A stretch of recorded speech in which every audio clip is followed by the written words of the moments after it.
Hello and welcome back to Black Like Me, the podcast where we talk about the Oreo syndrome, but we couldn't use that in the title because, somebody else started that. So we can't use it. I am Harvey, one of the two people who kind of put this together. My co host is the wonderful Josh. Tell them who you are, where they can find you, sir.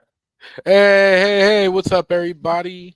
My name's Josh, aka J Time. I am the co host of Black Like Me, and I'm very happy to be here. I'm also one of the co hosts of Toontastic Journeys, and you can find us anywhere you can find podcasts Spotify, Apple Podcasts, wherever. I also am very happy to be one of the co hosts of the Masturbators Bracket Review Show. You can find us everywhere you can find podcasts as well. You can also find us live on social media on Friday mornings, usually around 11 p.m. Pacific Standard Time. Cool. And we are both members of the I Did Not Make These Rankings podcast network. And we have another member of that network with us to bring a different nuance to this conversation. Introduce yourself. Hello, my name is Kendra. I'm the host of Crushgasm, the podcast where people come through and they talk about a crush they've had in their life, whether it be fictional or real. And I'm excited to be here. Been called an Oreo for sure. All right. Cool. I remember the day. It was in 5th grade. Oh, okay. You know what? I think I don't know if we talked about that specifically when we did the first episode, but if you remember like the moment or the first time, the reason we wanted you on is because it's two Black men talking about it. But there's obviously a different perspective, a different feeling when you were a Black woman, mix, whatever, and you had that happen. Would you mind if you're up to talking about it, just tell us about that? Yeah, I grew up in a place called Cabazon, California. Back in the 90s, there were a lot of Black families there. I remember it was me. My mom is white. My dad lived in the town the next town over, so he wasn't there. My brother, another mixed guy, would not come around until I was about 6 years old, so it was just me. But in kindergarten, I started, and I met two other Black girls, and they were full Black, so it's kind of like, whoa, like they got their hair braided, and I knew right away, I was like, they're not like me in that way. But it wasn't until 5th grade, and again, small town, I'm growing up with the same kids this whole time. They know what I'm like.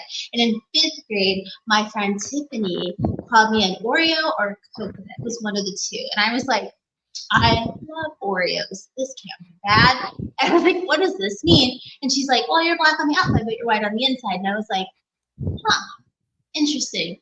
Happened to kind of like take that in. But it was Lenny Kravitz behind the music that actually like put it into like a bigger perspective of what that meant. He said he is also he's Black and Jewish. And he said you're Black enough for your Black friends, you're never white enough for your white friends. And I was like, at that moment, it was like, oh, Oreo, got it. Like my best friend in kindergarten was Black, but obviously I didn't understand when she said she couldn't play all week because she had to get her hair braided. I was like, what do you mean it's a whole weekend experience? Like what? My mom does my hair with no more tears and just yells at me the whole time about my curly hair. Like, how is this not a 20-minute thing? And then I was like, oh, obviously I'm not like my white friends because I don't look like them at all. So there was I knew by the time elementary school was over, I was a different person. I hear that. Absolutely. Yeah, you covered, and the fact that you brought Lenny, I was thinking about this episode and how we were going to talk about it, and there was something I saw that I thought was interesting. I'm going to read just a piece from this article when I was preparing for us to talk about it. The article is called Not Black Enough, The Identity Crisis That Haunted Whitney Houston. This is from The Guardian. The episode, it was from July 7th of 2018. And this paragraph, I thought it fit. And here it goes. Sometimes it gets down to you're not Black enough for them. You're not R&B enough. You're very pop. The white audience has taken you away from them. This was Whitney Houston reflecting on the first significant setback of her career when she was booed at the 1989 Soul Train Awards. By that stage, she had already won, this is ridiculous, she had already won 11 American Music Awards, 2 Grammys, achieved the biggest selling debut album by female artist in history and a record-breaking 7 consecutive US #1 singles. But despite all this success, some Black radio stations refused to play her records. And Wow. opponents, including the Reverend Al Sharpton, labeled her as Whitey Houston. For some, she was simply not Black enough. And when I was thinking about this subject, I'm like, who kind of fits this? We talking about our whole Oreo thing, but it extends to so many subjects. Music, obviously, Right. here, but then we've got artists. Whitney Houston, who is beloved in our community now. When she was at, and that this isn't even her apex. I think her apex is Bodyguard when that came out, because then she was a monster. Yeah. Huge that. Whitney, who we would all claim as Black now, had to fight to be accepted by her own people. And I'm like, how ridiculous is it? Like, why is it that there is a certain definition of what it means to be a Black musician? You have to play a particular interest. I guess you have to play the drums because, as Black people, we like drums. Bass. Or why is it Can't be too poppy. Can't be too poppy. And I remember, what actually brought this to me, and I'll stop talking. I listened to 80s on 8 on satellite radio because I'm an 80s kid. And they do these countdowns, and they played a Whitney Houston song, and I can't remember which one it was. And they said it like this song was put out there to get her so that the Black audience would come to her. And like, really? Like, Whitney Houston had to fight to get Black people? Like, we beat you down if you say anything negative about Whitney now. Right? But back then, we were disrespectful. So when you hear that, because we're going to talk, hopefully get into a good discussion about music, either one of you guys, what's your thought when you hear that? Not only do we, as just Black people, just trying to be Black, that we have a tendency to kind of pass down that kind of stereotypical and even a bit of racism to our people in terms of music. Go for it. I don't think it's, when you're talking to me, I don't do that because I'm not the biggest hip hop fan or R&B, so I would never say they're not Black enough for something because, honey, I'm listening to Garth Brooks and Backstreet Boys. Like, I have no authority when it comes to saying who's like the best rapper. Like, I can tell you from a music writer perspective, but as a fan, I can't really judge that. But you reminded me, your story reminded me of, there's a podcast called 60 Songs That Explain the 90s. Highly recommend. It's also a book. Another book I got that I will read in about 10 years. But I just listened to the Boyz II Men episode. And he was talking about how at the time, obviously, boy bands are huge. You want to make one. And, the guy from Belle Biv DeVoe, they sneak backstage, they sing blah, blah, blah. But they marketed them in a way with the bow ties. They were supposed to be the safe version of Jodeci. So that's why they were played at all these, they were so popular with white people because they were seen as safe. And I think maybe Whitney Houston was also seen as safe compared to maybe other artists at the time.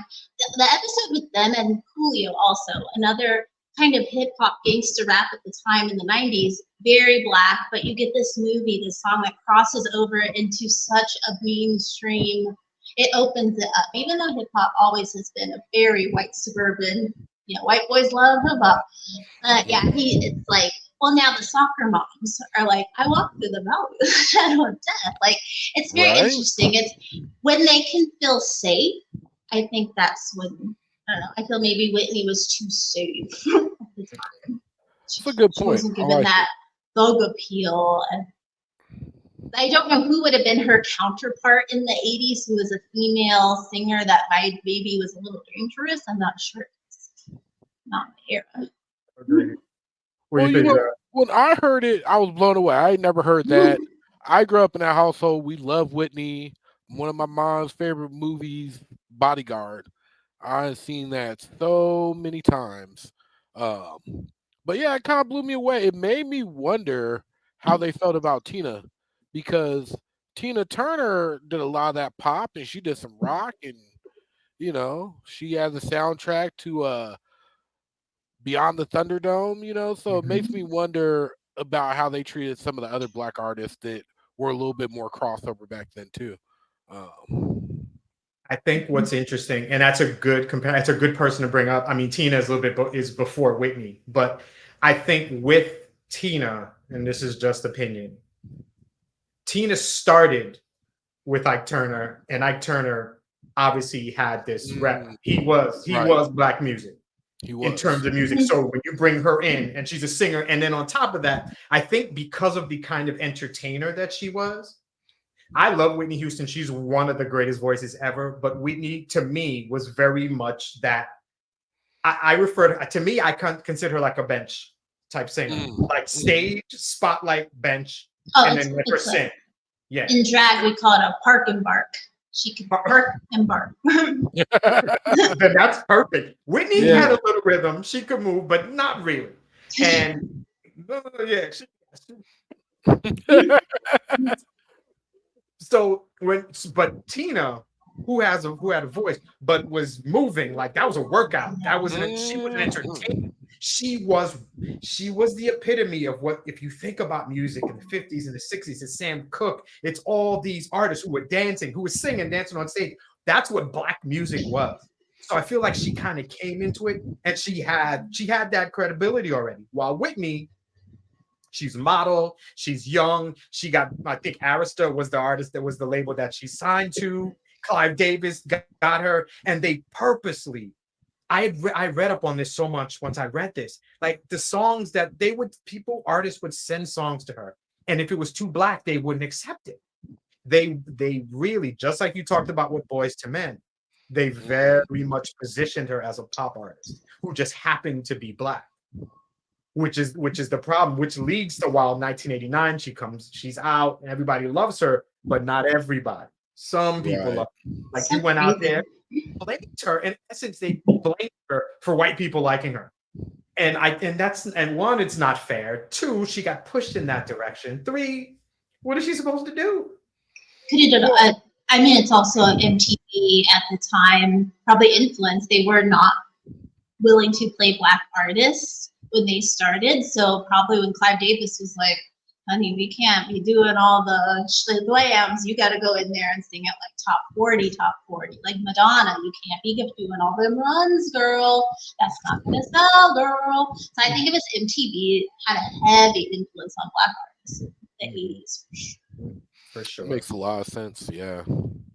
A lot of times, and then in this little bit of time I had just reading up, it was the songs were pop leaning, and I never thought about it. When you look at her videos, the vast majority of the people who were dancers in her videos were white. There's very much this idea of who the gaze was. It was the white gaze. The Mm. key with Whitney is that she was just so epic that black people loved her too, but she wasn't. I read somewhere with like they didn't want the female James Brown, which I think is really interesting way to say it. Why wouldn't you want the Yeah. Why female wouldn't you want James the Brown? female James Like, why Brown? is that? I mean, and I think Kendra, you're right. It's because MTV didn't want to play us anyway. But if we want her to be played, now we got to start. We got it. She's got to do the regular pop songs. So she did the syrupy like love songs and nothing too R&B. It's disappointing. It's disappointing, and we deal with it as just regular people. But then some of us, it just gets hit in music, and it's just like a terrible thing that these artists, which inevitably I read somewhere where it really eventually led to her demise. She spent so much time trying to be respected and accepted by black people that eventually led at the end. Like I read somewhere, she never got over that. Can you imagine? Mhm. You are probably the biggest star, arguably in the world, besides Michael at that time, because it's 89, Prince, and a few other Yeah. people. And your people are booing you at an award show where it's us. Mhm. I mean, I think it also goes with she's a woman. I mean, Michael Jackson coming out looking. I mean, didn't. I mean, like normal, but he was still like so loved, so revered, and it's just crazy how I think female artists have been treated. I mean, you could do a whole episode on how females in the music industry, but yeah, I think it had MTV at the time and just being a woman in music, it is a rough road for music. So, Yeah. Well, and just going to the idea of why certain people in the black community would boo her and feel like she's not black enough. And I think a lot of that really has to do with this idea of representation, because representation does matter. But it does feel like in the black community, if you are a celebrity, a musician, anybody with a far reach, and you are not seen as doing enough for representation, it's a problem. And so as a music artist, if you're seen as you're black, your dancers aren't black. Why aren't you hiring black dancers? Oh, you're doing all the songs that are safe so you can be on MTV. Why aren't you doing unsafe songs and forcing them to put you up there? I don't know. There's this idea, it seems like, in the community that, hey, we've struggled, you've made it, you got to drag us with you. It's also like you don't understand how much not control these artists have. Like once you sign the dotted line, like my favorite band, one of my favorite bands, P.R.I.Z.E, I think had a 20-year contract deal. And they signed it when they were about 13, 14 years old. That's how talented they were. And they just got out of it and are able to do what they want now. It's like you don't understand. Like you're just like, there's money to be made. I want the fame, I want the stardom. So they don't understand. Now there's more DIY. I think Chappell Roan is like doing her own thing and stuff and has her own control. But back then, Whitney was just a voice. Just Clive Davis was like putting out there. Britney. Yeah. When I think about Whitney, and we'll kind of divert in a second. When I think about Whitney, I feel like the next version of her is Mariah. I feel like Mariah I too. didn't know she was black. There you go. I gotta tell you, day one, and I love Mariah. I love music, and we're gonna get into that because all this music, this black music versus pop and whatever, we created all of it. So that's the irony that I have in all this. And we complain, you're not black enough. It don't matter. It's all ours. All of that music we came up with. But Mariah, like first, Vision of Love of Mariah is my favorite. That black dress is just her singing, and I love, and one, obviously she's gorgeous, so that makes it easy to watch. But it's her singing, and it's like, she's amazing. And I know she got that too. If Whitney got that, Mariah, probably the same thing. Tommy Mottola is Mariah, as opposed to, I think, Clive Davis first. So he wasn't going to sit there and promote Black Girl Mariah. He's just promoting music Mariah. And I'm sure it wasn't said as much because she was so pop. Mariah she came up and she was just massive that maybe it didn't matter too much. But why is that even a thing? Why do we? That's annoying to me. But I have a question. And I'm thought about it, and I'm just going to throw it to you guys. Who decides what music is black? Because if we think about this, hip hop is black because I guess we came up with, but we don't buy the majority of it. The majority of hip hop and rap is by far purchased by white people. So why is it black music? There's white people rapping too. Whoever makes the most. If you're the majority artist in it, like seeing country music, you're like, well, obviously Hootie's a weirdo because he's the only one over there. Now we see so many other black country artists, but at the time you were like, Aaron Neville? Yeah, you're just like, they're weird because everyone around them is white. So I think it's depending on who's making it. You think of R&B, you're not going to think of a white person. And you think of punk, you're like, I'm definitely not going to think of it. It's just like ingrained into our head because of the majority of what we see represented in it. Like I think they just released I think it was the top streamed rock artists.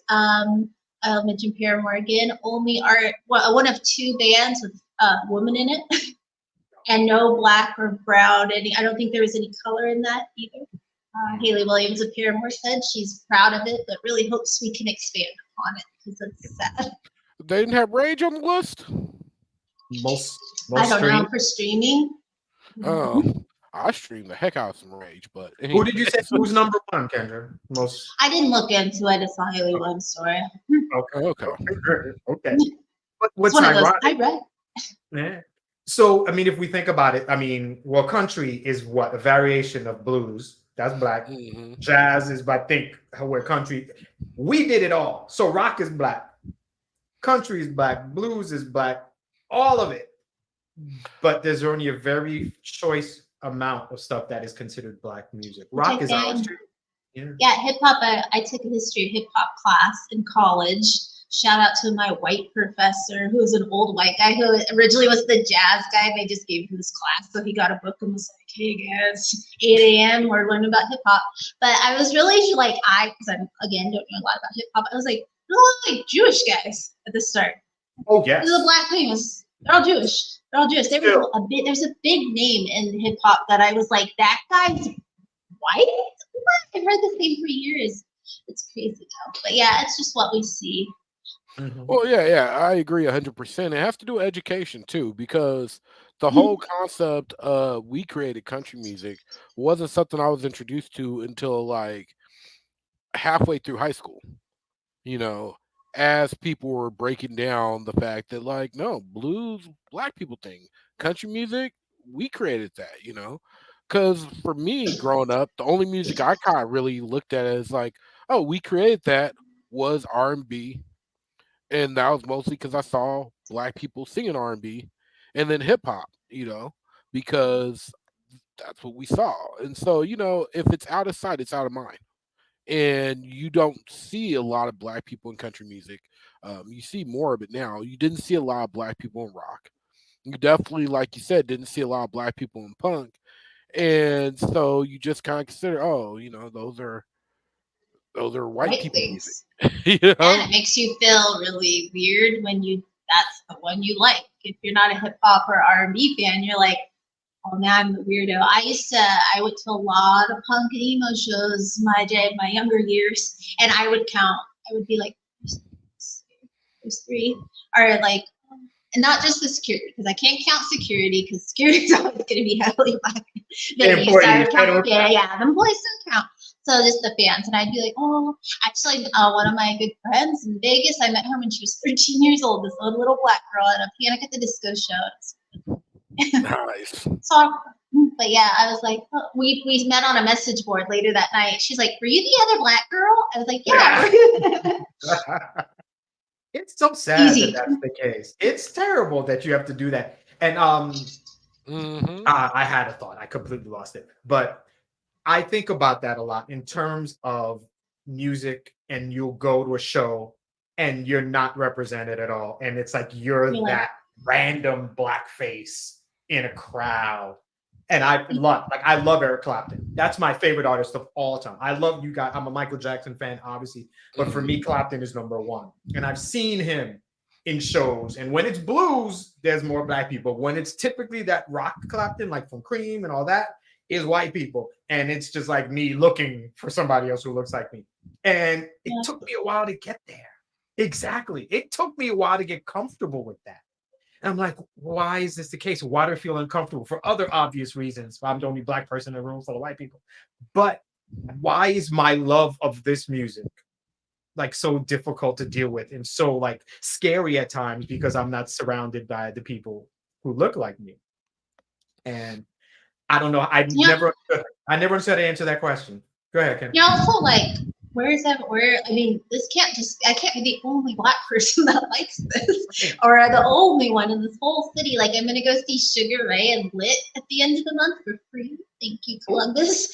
And I'm like, there's gonna be like just me, Sugar Ray. Come on. They had a black guy in the band once upon a time. And you What's it? also when you go to a show and you're like one of few, you kind of I also, especially when I was like younger, did not want to stand out. Like I wouldn't wear my hair big. I didn't want, because I was like, they're gonna put gum in it if I'm like mean to them. Like I like obviously the target if I'm different and standing out for some reason. So I would just like have my hair back, and now I wear it big and I'm like, I'm in your way, I'm in your way. Gotta be proud. Gotta be proud. Josh, so I know we've talked about this. So I started with rock and then slipped into R&B and then hip hop and all that. But growing up, what was your music? What music did you love? So, it was interesting because growing up, especially when I came of the age in middle school where like I really got into music. I was very much into pop and alternative, like that '90s alternative. I listened to like Dave Matthews Band. I listened to a lot of No Doubt, Spice Girls, Alanis, Jewel, and that's mostly because growing up here in Portland, Mhm. we had a R&B station that played really, really old R&B that was on the AM band. And then we had C100. We had another station that played rock that I didn't really listen to at the time.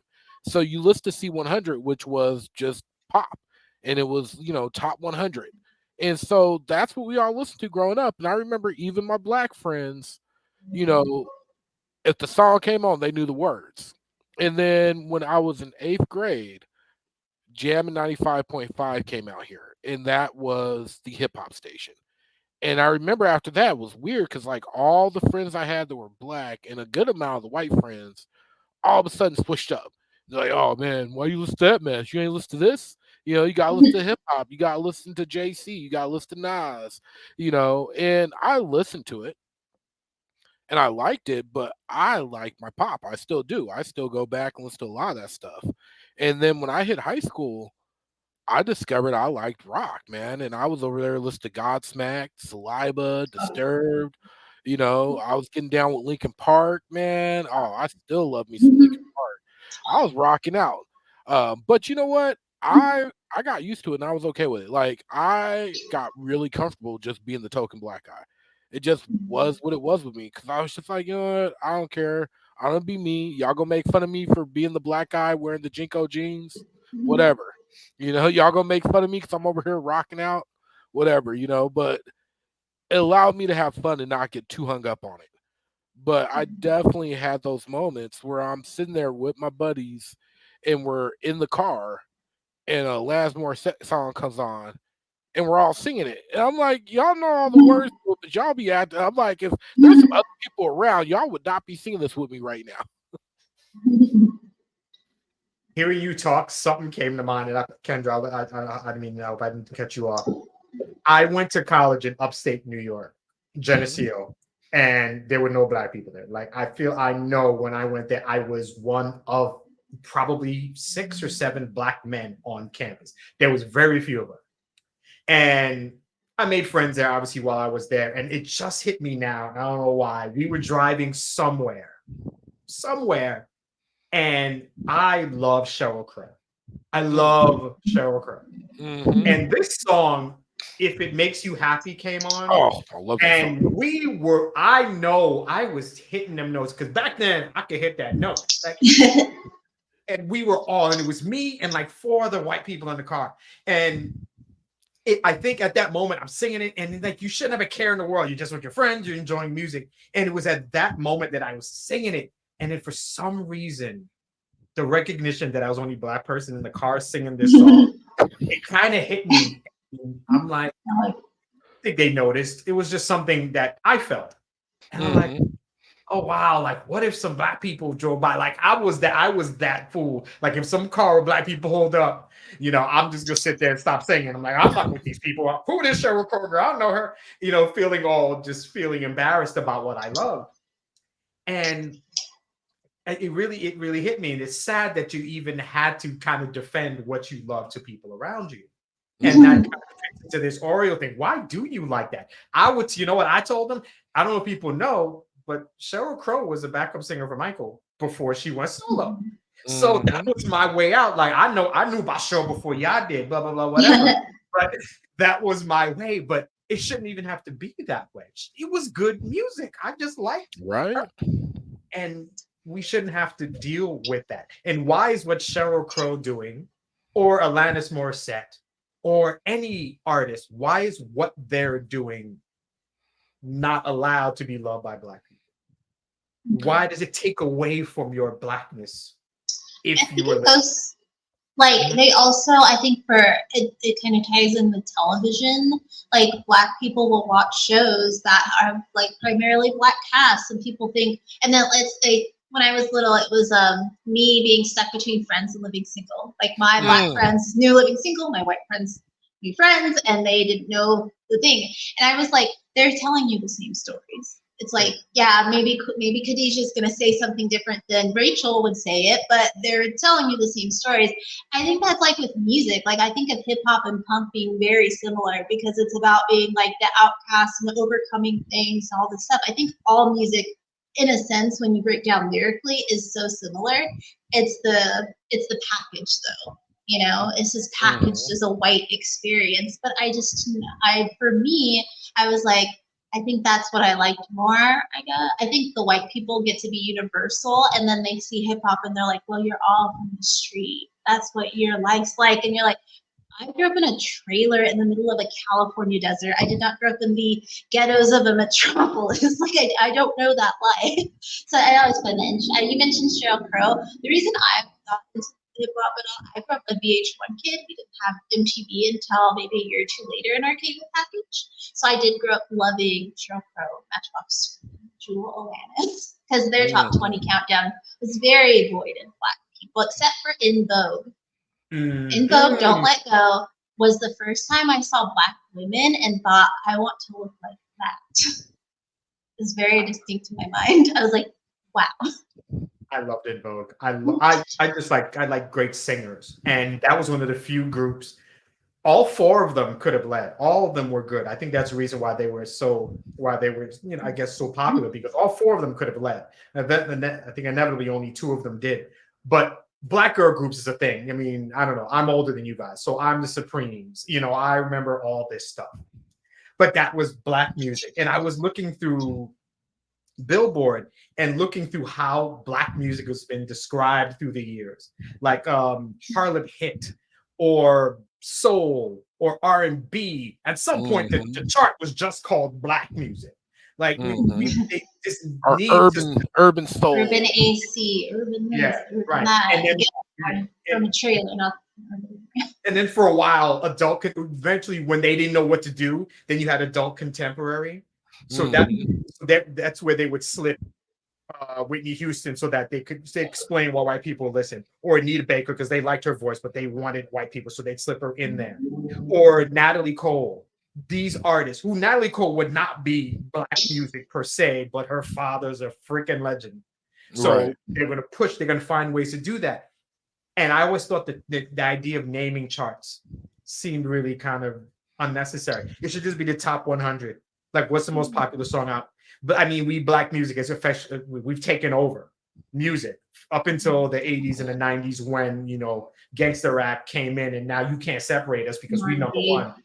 And now it's it. So you have these R&B charts, but a lot of times the R&B chart, what's number one there, is high in the rankings from the Hot 100.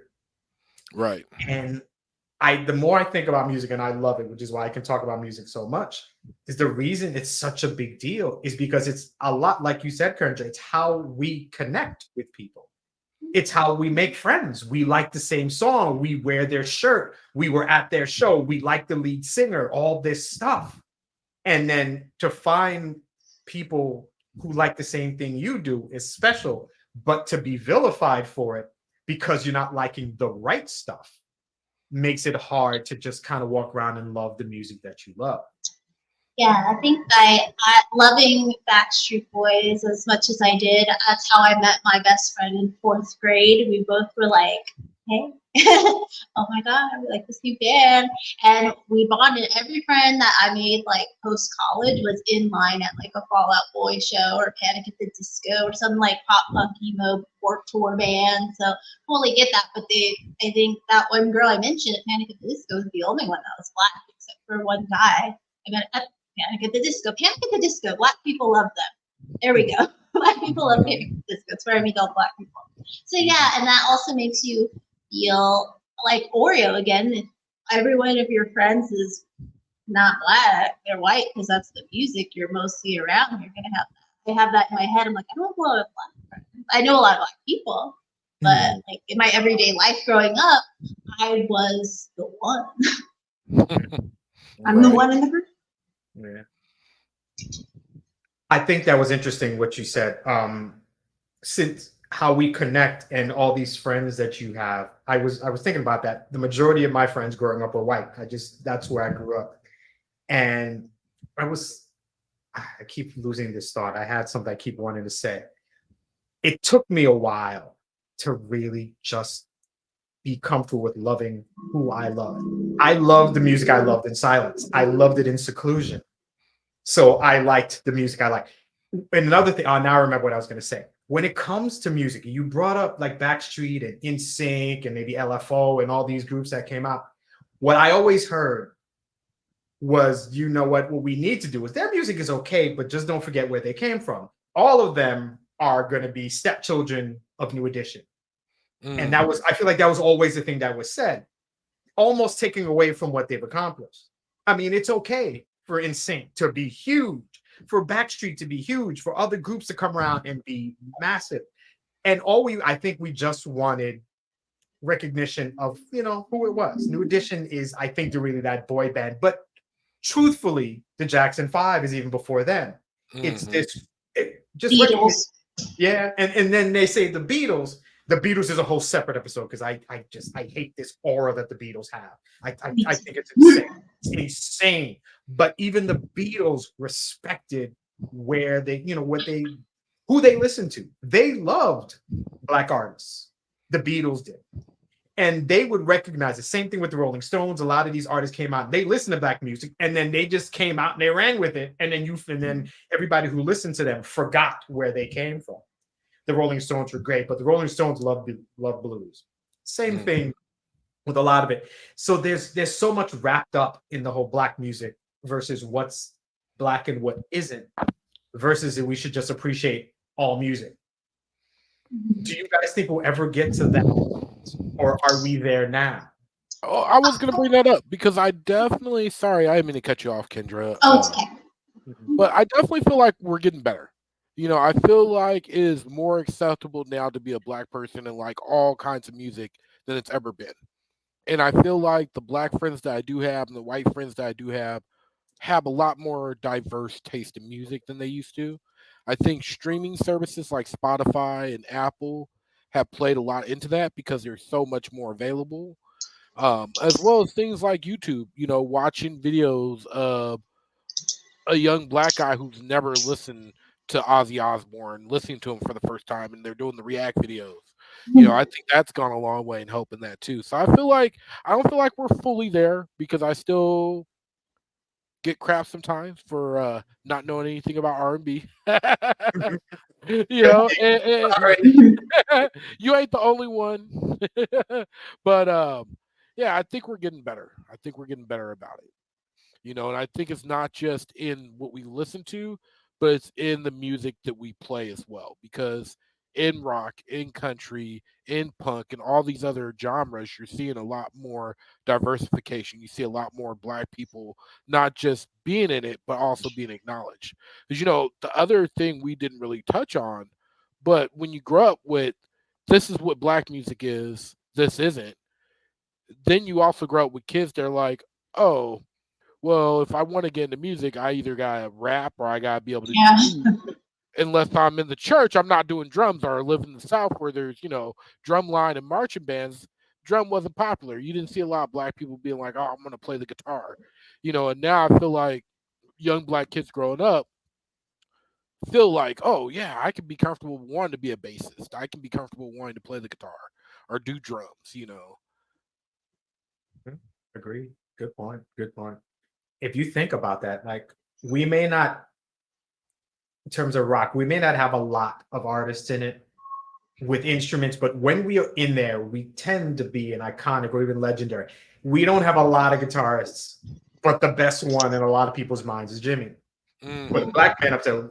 I think about that. A lot of this stuff wraps around. Like Blackness is, it's everywhere. We don't have a lot of Black golfers, but a lot of people think the number one is Tiger. Though at the same time, how many people in the Black community have you heard be like, Tiger's not Black, he doesn't count. When he's winning, he counts. But there's plenty of times I've heard people be like, oh, Tiger don't count. He's Asian. He ain't Black. He don't even claim to be Black. Yeah. I've heard the same thing said about Mariah too. That reminds me of that Chris Rock joke. In his neighborhood, he's like, there's me, there's like an athlete, another like musician, and then the white guy is a dentist. He's like, when you're black, you have to go above and beyond and be the best in what you do to count, or you're just something. But when you're white, you could just be a dentist, and you get to live the same lifestyle too. I think Jimmy had to be the best. Like you have, if you're in it, you gotta be the best. Whitney, you gotta be the best. You be the best vocalist. Tiger Woods, Serena, and Venus. Yeah, look at them. Yeah, all good examples. If you're not the best, you're going to be forgotten in it unless it is something you already dominate, like basketball, track, things like that. Now we dominate gymnastics as well. Oh yeah. Oh, killing it. Yeah. And soon the White House. I do want to give a shout out. I don't know if the two of you have seen this movie, but there is a documentary out there. It's called A Band Called Death. And it is about one of the first rock bands. They did like a heavy, almost death metal style, and they were black. And they were discovered later because one of their brothers had discovered their albums in the attic. And so they made a documentary chronicling this band, how they came to be, and playing their music. And it's quite amazing. And okay, and they're all young black men. Okay, well, that's good to know. And if you think about it, Kendra, you mentioned it. I mean, punk is very much a descendant of hip hop. Actually, the other way around. Hip hop is very much a descendant of punk. Punk's been around. You're upset about the government and like what the man is doing and like holding you down and everything. And I think it crosses lines with country. You're in a small town, you want to get out of. It's all the same. It's just, do you want to listen to Garth Brooks' voice or Coolio? It's like, how do you want it delivered to you? Yeah, and that's absolutely. Well, it's kind of a cycle because if you think about it, funk really played into disco, and disco really played into hip hop. Like hip hop has deep roots into disco. Oh yeah, very much so. Very much so. And what's good to know, I think, about music is that if we kind of take all the titles and all this extra stuff out of there, everybody's just, it's a message that everybody's trying to just put out there into the world, and we're saying it differently, but essentially saying the same thing. Just like you were talking about TV. Go ahead. It's like when you hear a cover song. If you hear Kelly Clarkson cover a black artist, like suddenly these moms in Minnesota are like, wow, I've never heard, like they love it. And it's like, it's just because she repackaged the song that really had no meaning to you 5 minutes ago. That's why I always think about covers. You covering a hip hop song in a folk group, like, do you really love the music? Do you love the genre? Say you love the genre. Musically, it's all, lyrically, it's all. It reminds me of when the song "Party Like a Rockstar" came out, and all of a sudden you had all these hardcore gangster black guys. No, it was I have to look it up here, but I'm thinking just rock. It was a rap group, but they had a song called "Party Like a Rockstar," and it was a rap song, but it had a rock beat to it, and it was all about like partying like a rock star. And I remember, they were talking about stage diving and they were throwing up, yeah. And all these guys I knew that were like hardcore gangster, like, yeah, man, I'm gonna be a rock star. I'm gonna get a guitar. Yeah. And I'm like, okay, so based off this one song, you're into rock now. A lot of my friends, before he went little, loved Kanye and would go see him. And the last show they went to, they said it was a lot of like the pogo, like the punk pogo. A lot of the black kids were just pogoing like you would in a mosh pit. But they had seats. So I was like, and my brother is like, he's a hip hop head, but he loves going to punk shows now too, which I'm really excited about. But awesome. It's like, yeah, I found it so weird at Kanye West. They were kind of doing what we do at Warped Tour. But yeah. It was Shop Boys, by the way, who sung that song "Party Like a Rock." Is it a 2000? What year? I want to say it is 2000s. I don't. Let's see if I can find the year here. 2007. That's hip hop. Like rap owns the 90s, but hip hop in the 2000s. When you want to feel not black, that era, because I'm like, I didn't wear those clothes. I did not listen to that music, and that was so I will, except like the popular stuff, like Nelly. I'll admit, like I went through a stage after I got out of school and came back. I remember it's 2004 through like 2007. And I had already been clubbing because Portland had underage clubs. That's back when they actually existed, and I used to go to them quite often. And I clubbed most of my life, but at that point in time, I remember I got super into hip hop. Like I was all about listen to like Soldier Boy, Crank That. I was all about doing the stanky leg. And man, G Unit, woo boy. I Did used you to wear listen to that some tank G top? Unit all the time. I used to walk around in the wife beater or the all too big white tee. I didn't sag that much just because I never liked it. It felt weird to me. I didn't like it. Like my pants was falling down while I want my pants falling down. But it was in a way me just trying to fit in. I was like, okay, I'm gonna try and fit in now and do this thing. But hip hop was good at that point in time. There was some good hip hop music Yeah. going on in the 2000s. So I think a lot of this conversation really just, in the end, we're talking about music, but it always kind of comes down to like the Mhm. original question, I think, which is who gets to determine what blackness is? Like who gets to, who gets to tell me or any of you guys what we're listening to in Black enough? Who gets to define that? Who gets to determine it? And does it need to be determined? I don't think it needs to. I think what happens is I think you get a set group of people who all like one thing, and because they're all of one race, it's determined, oh, this is our thing. And then you have people that can either say, hey, you know what? I'm going to say no, and this is my thing, which means, it doesn't matter if I'm white or black. I can like this thing. But unfortunately, I feel like instead you get the opposite. You get a lot of people that conform and are like, oh, well, if I want to be seen as black, if I want to be seen as black enough, if I want to fit in, I need to listen to this. I need to do this thing. Um, and I felt the pressure definitely at times that, oh man, I should probably be listening to this other stuff, especially when you're getting made fun of by your own race for liking something outside the box. Thankfully, I kind of never really reached that point of like, okay, I give up.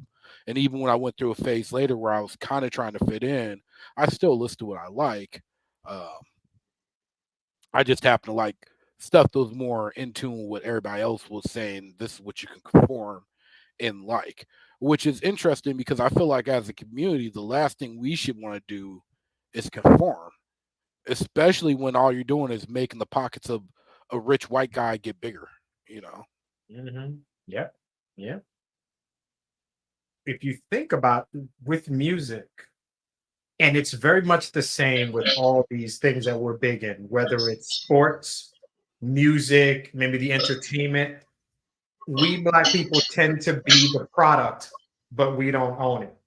So Mm, if you think with music, like you were saying, Kendra, there's a lot of Jewish men who made billions off of hip hop, billions off of this money. We're just performing the music and whatever, but we don't own our catalogs. We don't own our masters. Somebody else owns that music. Same thing with sports. All these stars, the LeBrons and all these teams, but we don't own the teams. We're just the product. We're just playing. We're just playing the game. Getting And started on sports. it's mm, it's ridiculous. Like we should own teams, but we just create. We set the standard, but we don't benefit from it.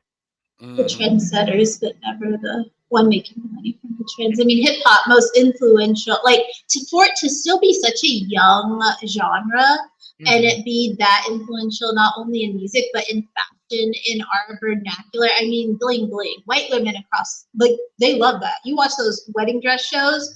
Ooh, I have to have my bling. You're like, Mhm. it's so ingrained. It's like Snoop Dogg's out in the world. People are loving him, watching him on the Olympics. Yep. But like, are we just the show pony, or are we Mhm. just here for Mm. show? Like, can we have a set? I'd like a seat at the table, not to be the entertainment at the party. That's Exactly. kind of Exactly. Well said. Well said. Yeah. Mhm. Um, all right. Question. I'm gonna throw one to each. Oh, well, one question. I guess we can each try to answer. If you could pick an artist or maybe a song, and we're just gonna be stupid here for a minute. the artist or song that feels that you love, by the way, that is the single most un-black thing that you love, that maybe 10 years you wouldn't have said anything about. The song, the thing where if this was a thing and some black person saw it, they would come over and remove your black card from you. Start with the That's my lady. whole Spotify. That's my whole Spotify library. No, because there is a podcast called Black People Love Paramore, so they're out. Okay. We're hardcore about Paramore. Mhm. Probably no. Probably the Chicks, formerly the Dixie Chicks. I love them. Their album, their debut is so punk rock. And speaking of like John taking away the music and just listening to the lyrics, they're telling you Earl gotta die. They're over here talking about like leaving home for the I love it. But probably the Chicks would be my whitest, I guess, my Spotify.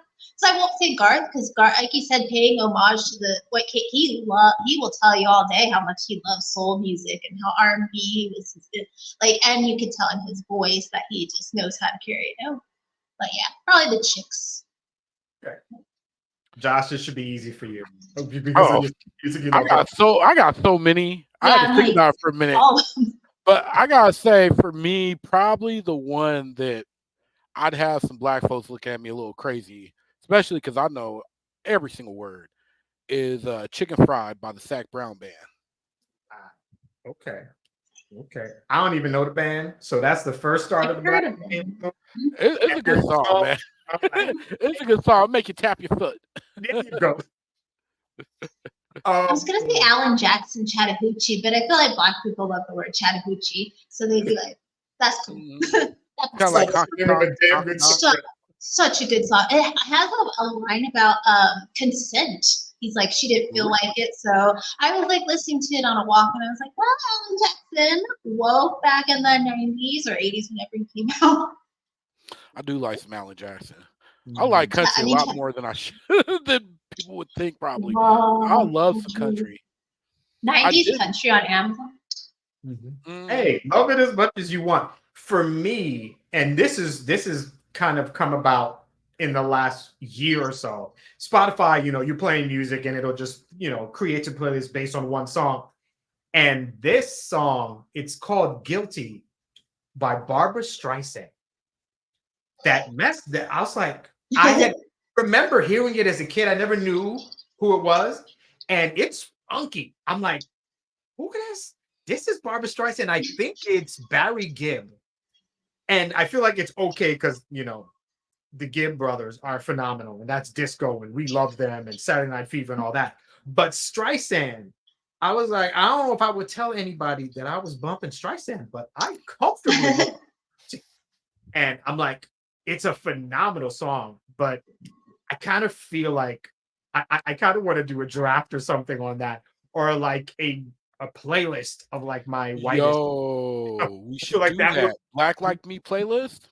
Okay, we can make that happen. Okay, other side of the coin. What is the blackest song that you love? Ooh, Josh. Go for it, Josh. So for me, it is the I'm So Hood remix. It's got DJ Khaled, it's got Busta, Ludacris, Lil Wayne in it. It's got Big Boy up in it. It hits hard, and I will rap to that whole damn thing. Okay, what about you, Gang? It is Jay-Z, Can I Get Up from the Rush Hour. I love the girl in that. Sorry for not knowing her name. That is one of my favorite verses to sing along to. It is so good. It's so dirty. I don't think I knew the explicit version until I was an adult because I was like, I'm not gonna go buy the Rush Hour CD or whatever. So and then YouTube wasn't created until I was like in college. So I listened to it like, in my 20s and was like, oh my, but that's my jam right there. Good choice.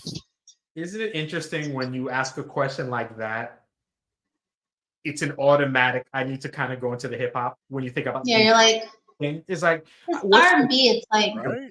Yeah. Everyone loves voice men. Of course. There's Casey and Joe. Yeah, people are giving me junk about that because for the longest time, I never really considered Boys to Men R&B. They seem utterly pop to me, super They pop. are pop. They are pop. But I mean, I feel like every genre has the ability to be pop once it crosses. Like Garth Brooks is pop.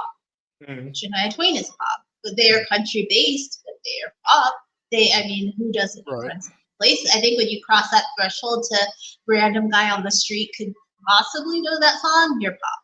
Like hip hop, Yeah. rap, you're pop. Exactly.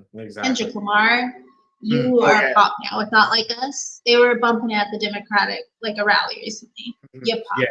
Oh Mhm. yeah. Because I remember when we did the pop draft. At first, I was like, "Well, how y'all doing all these hip hop songs? That ain't pop." But then when I looked up the definition, I was like, "Oh, it's popular." I always thought pop stood for just it pops, you know. As I y'all mean, there know, was like a Kendra got genre the of wrong pop. idea Like you about think her. of Britney Spears, I think of her first album as like Yes. bubblegum pop. That's what I Mhm. would say she is. But hip hop, I mean, the popular songs that are "Can I Get a Mhm. Big Pimpin'," all those songs, that's pop music for me. It was on Total Request Live. Your pop, Lip Biscuit. Hard Knock Life, California Love. But what's Mhm. Hard Knock like? I mean, think about that. What Hard Knock Life samples Annie, right? That's Yep, it does. black as that. But She was an orphan on the streets of New York. Okay, she was in the ghettos, and I that's know. hip hop. Apparently, always in the ghettos. I guess. That's black, I guess. And she had that curly afro. Oh yes. Right, Oh right. yes. That's why the black version works so well. For me, the blackest, and I'm gonna veer. I'm just different in my musical taste. When I think of the blackest music for me, it doesn't go to hip hop for me. For me, it's R&B, but the song is called "The Rain," and the Ooh. artist is Orange Juice Jones. And the reason it's the blackest thing is because it's I saw you and him walking in the rain. And what's great is if DeAndre ever listens, he'll know. There's a part at the end where he's just ripping this guy. The song is about this guy finding out that his girl's cheating on him. And he finds her walking on the street. And he goes off on this tangent. Like, I watched things you couldn't pronounce. You know, you scored just trying to get a nut. Like you was with the juice. Like he goes in. It's like pimp type stuff. Like it's culture. It's hilarious. It's Like hilarious. Terrence Howard would play this man in a. Oh my god, so good. That's the blackest thing to me. To me, it was either that or something instrumental because I love jazz and I feel like jazz is the blackest music because that feels like that's. I took a Harlem Renaissance class in college. Oh, it was a night class. I could do the hip hop in the morning, but I hate being at school once it's done. I'm like, this is unnatural. And she made attendance count, and I will always hate her for that because it was back when Conan was still in New York, and him and Anderson Cooper were going to be on Jay Leno. My two reasons for ever going to New York were going to be in LA, and I could not go to because that'd be on just Harlem Renaissance class. But I do wish they made more movies about the Harlem. I think that there'd be a good coming of age movie in that era. Yeah. Stop making The Great Gatsby, please. Yes, like how many times? Yes, we get it. It's about class. Whatever. Move on. I wish they would make just more coming of age movies. Period, man. It feels like that genre is lacking these days. And growing up, they were some of my favorite ones, especially black coming of age movies. Oh, you know, that weren't necessarily like Boys in the Hood. You know, where black's not the plot. That's why I don't like The Hate U Give because it's like, I just want to see this black girl grow up. I don't need because she's dealing with the Black Lives Matter rally and her dad was incarcerated. No, she can live somewhere and just be mad that she didn't get invited to prom. That could be her story because that's Sarah Plain and Tall's story over in that movie, Molly Ringwald 27 times. Why can't Zendaya do it? Well, with Euphoria, racism. She's got a lot going on. Euphoria. That's interesting. You think about that in terms of movies, and I feel like we may have to jump into that at some point because we talk about black perception and how it comes in pop culture. Our movies are a specific way. Like Do I need to see another Black struggle film? Yes, we were enslaved. I got that. I've seen Amistad. I've seen all the slave movies. Do I need another one? No. I got it. Can I just have a story? Can I get a love story? And it just happens to be Black people. And then you can slip in the Black experience. But not every Black person was from the get. Experience. Right. And because representation matters, Mm-hmm. do Black movies about that little girl in the suburbs growing up Black, or that boy that's a skater boy, but he happens to be Black growing up. You know, We do get one. It's Asian, but it's called Dee out now, limited release. Check it out. It's about an Asian American boy in 2008, I believe, and it is one of we don't. There's coming of age is obviously I think it dates back to Rebel Without a Cause. We call that like the first. So the 80s made it huge. 90s obviously a big wave, but we don't have a lot about the kids that grew up in the internet age. There's eighth grade. Perfect. And then this one's going to be a different perspective, a male perspective, an Asian perspective. It looks, and the mom, I think it's going to get a lot of Oscars. Okay, I'm gonna have to check that out. You said Didi? D-I-D-I. Okay, You'll see it on the 19th. that's what's up. Finally. Okay. Last question, is there any movie that you can think of, both of you guys, and I'm thinking about this also, that does a good job of portraying the Oreo Black experience? Is there any Oreo Black? You know, there are, but they're weird genres. And unfortunately, the one that comes to mind, I can't remember the name of it. It's like Tyrone or Tyson or something like that.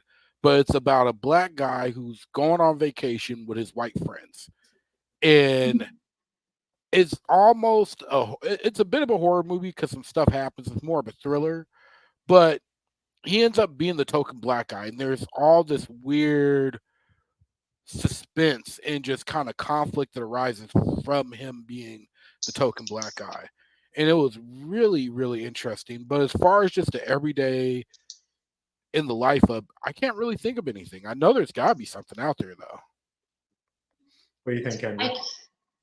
That's not a whole movie that comes to mind. I can think of a character, the cousin from Brooklyn. If you remember that, when she has to go to her cousins, and then that mom, obviously there's so much with the paper bag test that they explore in that cousin is light skinned and she doesn't do her hair, and I think that's kind of the only thing where you kind of see this cousin's more white and acceptable over her ghetto cousin that lives in the city or whatever. But other than that, yeah, we don't have it. I've always wanted to write it and base it in my hometown. So if I ever get this time, you'll get one. That was good. And I want Greg Garcia, who created My Name is Earl and Raising Hope, to direct it because he knows how to capture white trash so well. That's my family. But I'm gonna call it, and I hope the title Black Trash wouldn't be too controversial because I'm black and white trash, and that's what I am. That should be the name of your memoir too. I love it. We need something better. Trash is an easy word. I don't want. I'm like, I get where it's coming from. Like if you know me, you know it. But yeah, I don't want a billboard to say Black Trash. So I'm like, what? Right, it's like us we didn't want to go with the Oreo podcast. Even though that's what we were talking about, it fit. It was just like, nah. For me, have either one of you seen Finding Forrester? Yes.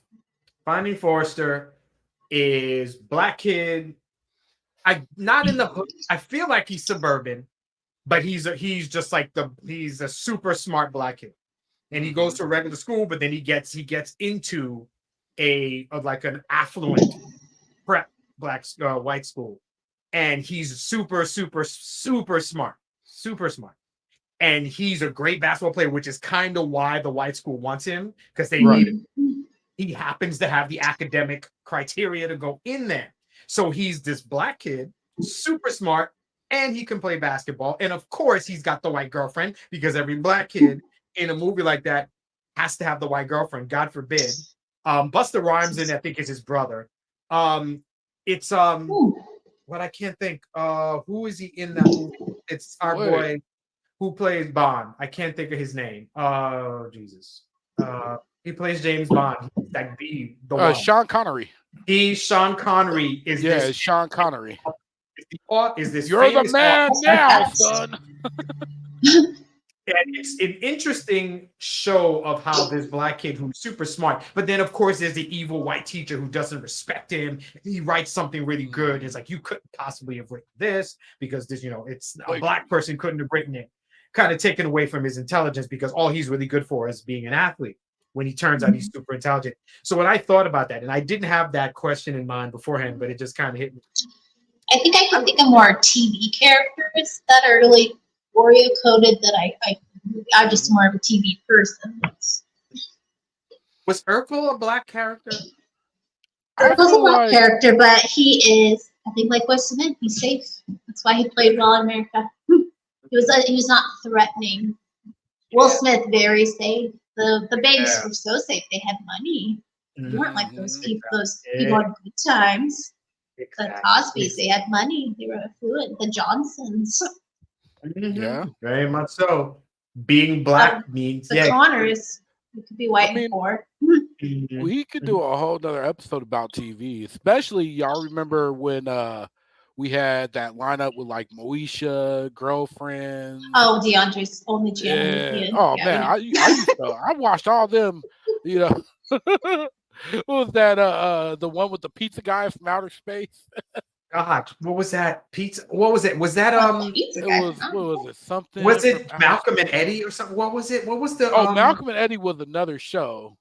Yeah, that was another one. The pizza guy from out, like he is really from outer space. It was called Homeboys from Outer Space. And they ran a delivery service in space, and it was kind of sci-fi coded, but it had a whole season that they were basically like pizza guys in space, but they got into all kinds of stuff. It was actually not a terrible show. But I watched all those stuff like Girlfriends and The Game and that one with the half and half. Yeah. But I also watched Friends and Seinfeld, and I still I like them both, and I hate this whole thing where it's like you have to pick Living Single if you're black. Like you can't like Friends because they stole from Living Single, and I'm like, they're both good shows, and they're both very much the same show but slightly different. Yeah. It's just, I like them both. You just remade the Golden Girls in 227 with younger people. So, like these tropes have existed, honey. There's always going to be a southern hoe. But yeah, I hate that too. It's okay to like them both. Yeah, and especially when you do like them both, and they're like, or if you find people, it's hard to talk to people because you're like, okay, well, and then they talk about the whole coded talking. Oh, and I ain't gonna lie, I'm a little resentful because I grew up liking anime when it was not popular to be black and like anime. And now it's like, oh, you're black, you gotta like anime. Like I know so many black people that love anime now. I'm just like, where were y'all when I was getting now? I don't think it's now. I think now that we're in this whole past the bullying culture, people feel more comfortable being themselves and out. Because a lot of my anime crushes, the guests have come on, I think they've all been black and male. That's a good point. But I think they just, because even growing up, my brother, he'd be like, dude, let's just like anime on Cartoon Network. And I'm like, what the? I don't anime. And he's like, it's pretty cool. And I'm like, okay. Like black people just, it's like kung fu. For some reason. Yo. Kung fu. Yes. Yes. My mom and my uncle. Yeah, you could draw a line. Asian culture, baby. Oh my God, that's so true. That was we used to turn Chinese food. Oh my God. We loved kung fu. It was Saturdays. At least I grew up in New York, and it was Channel 5, and it was Kung Fu and the bad. And it was great movie, but everything. Oh my God, that's so true. It makes sense. But what I think with anime is that we always loved it. We were just scared to talk about it. That might have been. Maybe I just wasn't ashamed, and I was just like, I like it.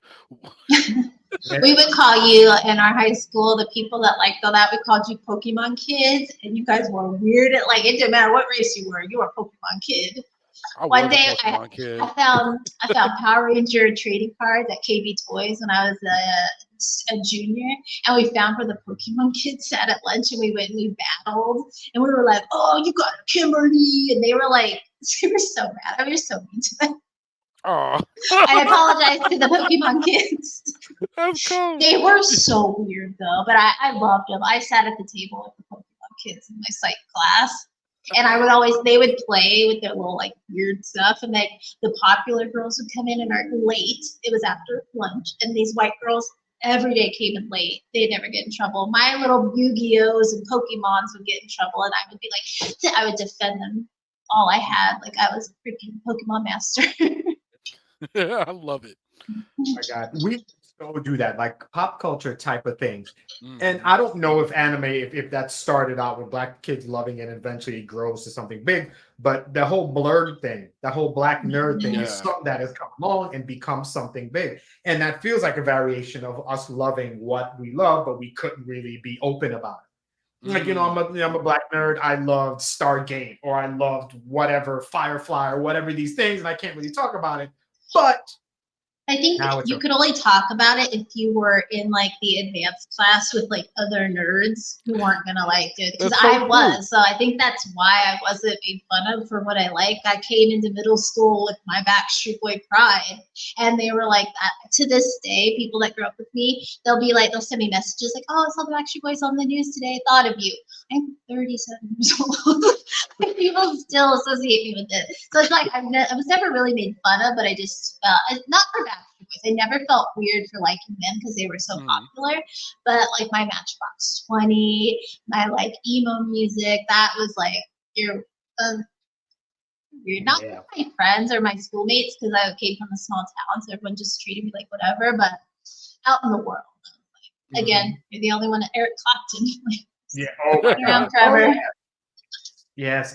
I guess it's the looks that we got for what we loved. And you got it when you were open about what you loved. And sometimes it felt easier to just like what you liked in silence without having to say anybody, because I now don't want to have to hear from somebody. Oh my God, what do you know about rock? Why do you like him? Well, for me, I got defensive, and I think we'll kind of wind down. I was defensive about it because in my head, and this could just be ego, I'm like, I know more about all this music than you do. You could talk this all you want. I know more about rock than you do. I know more about hip hop than you do, about MTV. And it's not, I didn't become a lover of this music because of MTV. Before MTV was on, I loved this music.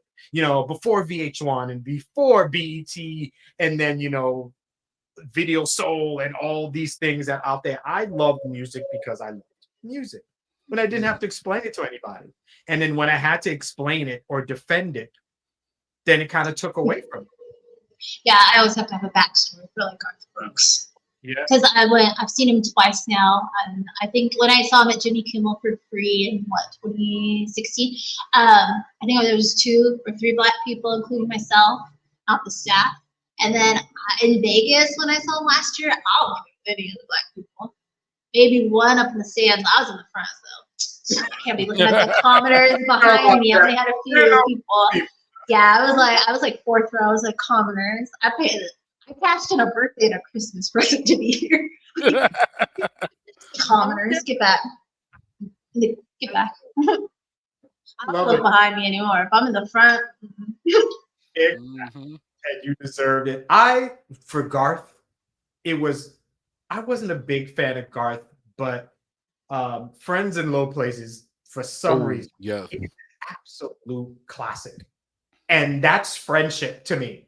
That's country friendship. I feel like every genre has a song where it's friends, and that's what that is. Oh yeah. He said he originally moved to Nashville to just be a songwriter. Obviously, that he went above and beyond. But he said when he wrote that, his goal was to write a song everyone would know, and he did just that. So I think that's pretty cool. And he still performs that song like it is the first. Like he has a blast with it, and it's so fun because you could see an artist in the hits kind of like it's time. Yeah. Like, he is having a blast. But yeah, I always have to because my mom is white, obviously in Spanish. I grew up with a little differently our music in the household, and part of that was country. So. Yeah, I remember. Having a white mom is going to impact you. Do y'all remember when Tim McGraw and Nelly did that song together? That over and over again? Unfortunately, yeah. Yeah, I remember that was interesting because that Game. was another thing where I was like, oh, okay, here's kind of like this crossover thing, and now country's starting to get kind of popular with some of the black folks that I knew. And they did the Yeah. Florida Georgia line. It was called, what was that? Hick pop? Hick hop? Was that what they called it? I think when you do the hip hop. That was a Whatever thing. the hell it was bad. And I could understand he's trying to build to another audience and stuff, but that wasn't it, man. Yeah. Stay away. Hip hop was a dark time of country. And now they have a lot of like soulful singers like Jelly Roll. right. That guy who did it with Chasey Chapman, who I was like, screw that guy until I saw the Grammy performance, and I was like, he was so excited to have her on stage. So I was like, respect. He was That like, made me happy. He was like, oh my God, it's Tracy. He appreciated Tracy Chapman more than a lot of us in our community did. yeah, I was gonna say, is Tracy You know Chapman what? black? I love Chasey Chapman before I realized she was black, and I feel bad saying this, but I listened to her on the radio. It wasn't until much later because I didn't own her album or anything. I didn't watch a lot of music television because when I watch TV, I watch TV.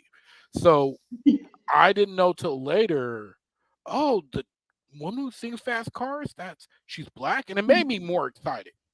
Made me more excited, but it definitely I felt bad because it was like years after the fact. I was like, oh, really? I love Tracy. I love Tracy. Mhm. It's a wonderful song. It's actually a wonderful album. That first album, because that's my genre, that 80s. I'm like, I love Tracy. To me, it felt almost folkish. Yeah, Kinda she's folk- definitely more folk. She's got that like Absolutely. better vocals than him, but that Bob Dylan troubadour singer The hell is he songwriter. saying? I have no idea about them. We can't do that. I don't understand half the shit he was saying. So Him and Bruce Springsteen are we serious right now? Vocals, honey. Bruce Oh, Springsteen sounds like gravel in a like auto repair shop suit. That's what he is to me. Oh, oh, oh boy. guys, I think we had a fantastic. I know I could keep Hey, this talking. is fun. We could go for another hour probably. We could keep to shut it down. We're like, they're like, are they black? We just go through the list of artists. I do think we should put out a playlist, maybe. Maybe I think that would be pick like 5 whitest songs that we like and 5 of the blackest songs we like, and then we just put together a playlist. I don't know if anybody want to listen to it. I'll listen to it. I'm interested in hearing. Too. Yeah, I want to just do it. But this was a great conversation, and I think at the end we're just reminded that music doesn't need to be separated, and we don't need to be defined by melanin or lack thereof. We love what we love, and it shouldn't determine the kind of person people perceive us to be. That's we right. love music because of what it is. We like movies because of what they do, blah, blah, blah, all that good stuff. So, final thoughts. Kendra, any thoughts? Obviously, because you're a music writer, has this kind of subject matter, is it kind of ingrained in some of the stuff that you write and talk about? During February, we'd have to, when you're black, February is going to be your busiest month, and you have to trauma dump about the racism that you've experienced or your life. February is always an interesting month for a freelance writer, but I like to write from, I don't think I write from a black perspective. I write from a female perspective. I love to talk to women in music mostly. I don't like to ask them what it's like to be a woman in music because like pretty students, whatever. I just like to talk to women. We have similar experiences. I think being a black woman writer has impacted me more, like in getting like press passes and stuff like that. Like I used to go to Work Tour all the time, and it was really hard to like. I'm not this like cute little bubbly scene girl, like emo girl. Like I'm just in jeans and like some shorts. It's freaking hot outside. It's at a festival. I don't want to sleep with the band or anything. I'm not trying to be cute. I'm just this big black girl, and I think that can sometimes be like they're a little weary of like, does she even know why? Like, was she sent here or is she a fan kind of thing? So that would kind of be it. my issue. But other than that, no, I don't really write from a black perspective. I just write from my perspective because I'm black. I'm me because my parents did it once upon a time in 1986, and it happened to be a Spanish with white women and a black guy. Does that impact my life? Sometimes, but mostly I like what I like. You know? Whatever Josh, sounds good, I'm gonna put it on my Spotify. I hear that. I hear that. I gotta listen. I gotta find a few Love that. songs you guys have mentioned. Josh, how has your love of music or lack thereof affected or kind of, I don't know, affected your blackness and how you dealt with life and friends? Honestly, it has affected in a more positive way than it has a negative way. Yeah, there was some hangups here and there about like, man, I'm black. Should I be liking this song? Or getting made fun of for liking a song, or even having white people be like, man, I'm surprised you like that song. But I will Yeah. say overall, it's also helped me connect with people where I've had friends that I've been able to connect with deeper because we start talking about a genre of music and they're shocked to learn I like some of the same stuff as them. And they're like, oh, you like that too? And then we start bonding over it. But overall, I think the biggest effect it has had on me has been that I didn't allow the hangups of what it should be when you're black, what you should be listening to, what black music is, to really influence what I listen to. And because of that, to this day, I have a nice, diverse taste in music. And I've been able to enjoy so many different genres and so many different artists because of it. And so at the end of the day, let's all continue to redefine what it means to be black and not let, like you said, our skin color, the way we grew up, dictate what we can and cannot like. Like that. It's Well not like said. our whole foundation.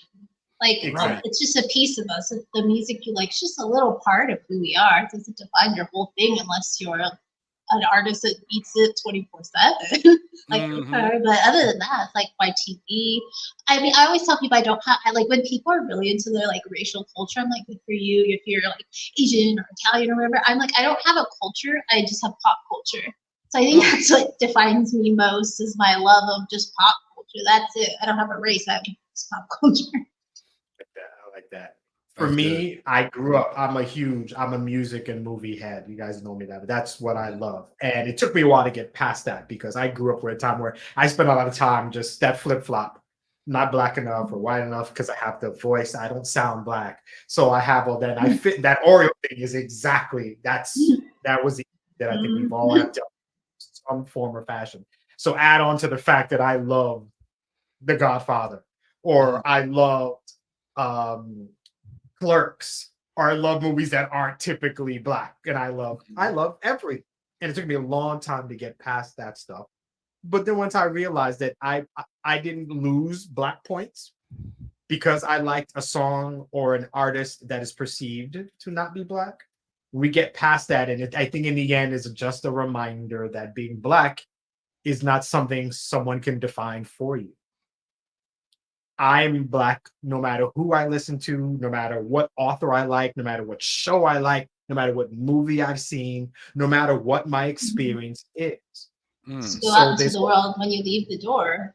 I'm black, whether you like it or not. As you know, as much Taylor Swift is on my Spotify, I'm still going to go out into the world. And you're going to make me check mark that black box on a standardized test.